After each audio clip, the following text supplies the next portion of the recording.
So I often talk about how the menstrual cycle is the fifth vital sign of health, which means it gives really important information about your overall hormonal health and well-being. So today I want to tell you, what does that actually look like?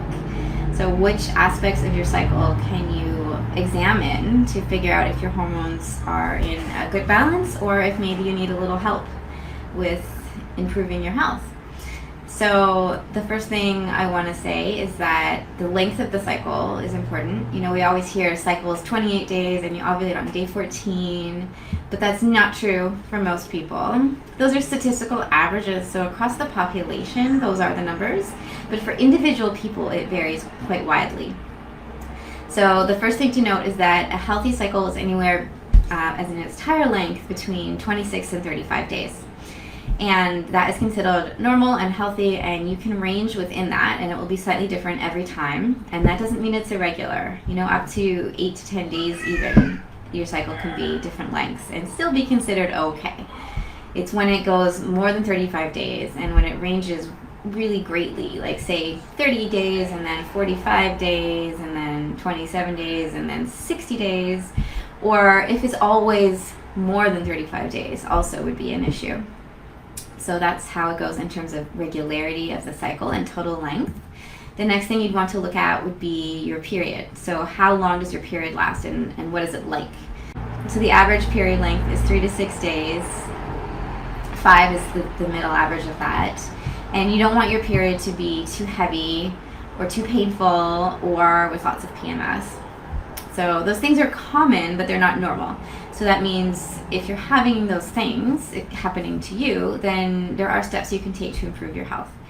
And let me just clarify that a bit. So in terms of pain, for example, a little bit of discomfort and sensation is totally fine and normal because your uterus is working hard at like flexing its muscles to push out your period, right? So you're going to have sensation. But if you feel like you can't get by without taking pain medication, then that is a problem, and that is something that can be addressed.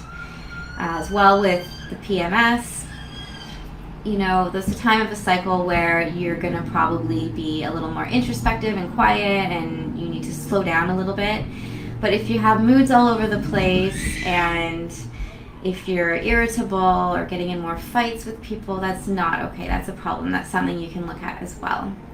Then the next phase of the cycle would be after your period stops. It's usually a few dry days before the mucus starts. And like you know, the mucus means you're approaching ovulation. So then the mucus will start up 3 to 7 days with an average of 4. So anywhere in that range is normal. If you don't have enough or if you have too much, like going for more than a week of your cycle, that's again a sign of some kind of hormonal imbalance there too.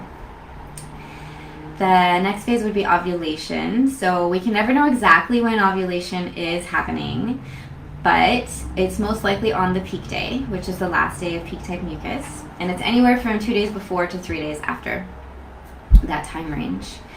And that's why we do that count of 3 in the method, especially if you're using this for birth control. You need those 3 extra days at the end of that phase to make sure that egg is long gone before you're considered infertile again. As well, there's the basal body temperature rise. So ideally, the peak day and the temperature rise are going to line up. There may be a day or so on either side, but any bigger gap than 2 or 3 days, like that's a sign of, again, a problem with the hormone balance. And that's usually not enough progesterone happening in that phase because it's the boost of progesterone that causes our temperatures to go up. So if it's taking too long for temperature to go up, that means there's probably not enough progesterone happening to make that happen effectively. It is happening, but you know, it's taking a bit long. And the next phase of the cycle is how long from peak day to your next cycle beginning. So that's called the luteal phase of the cycle. And that is ideally between 12 and 16 days. Average is about 14. That's why we always hear you ovulate on day 14. It's an average, like I said, 14 days before your next period starts. But it can be anywhere from 12 to 16. A lot of people have it around 10 days, 10 or 11 days as well. That's pretty common. That's not ideal. It could be boosted a little bit, but that is the range, is 10 to 16 days. So that's basically what I want to say. Those are the different aspects of your cycle to look for to figure out if it's healthy and normal. And if it's not, you can do things to help improve your hormones from a natural perspective. So let me know in the comments, does your cycle meet these numbers, these statistics? Where are you matching up? Where are you not matching up? And let's chat about it, and maybe I can help you figure it out. Okay, so have a great day, everybody. Bye.